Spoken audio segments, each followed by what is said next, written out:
Contribution Manager gives you a simple, flexible way to handle funding, so the process feels effortless, not manual.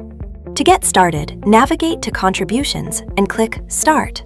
You can choose to enter contributions from scratch or upload a file from your payroll system. If you're starting from scratch, you'll name your batch, select the payroll date, and choose the plans you want to include. If you've already entered per pay period amounts during enrollment, the system can automatically pull them in, saving you time and reducing manual entry. You'll see a clear grid of participants and contribution amounts, with the ability to quickly remove any $0 entries. After reviewing, click Next to see a summary and confirm your totals against your payroll report. Once submitted, the system processes everything for you.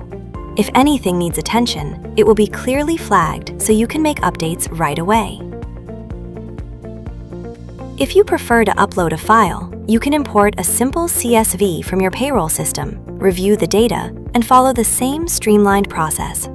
Both options are designed to give you control while minimizing effort, so contributions are accurate, efficient, and easy to manage. That's Contribution Manager, funding made simply smarter.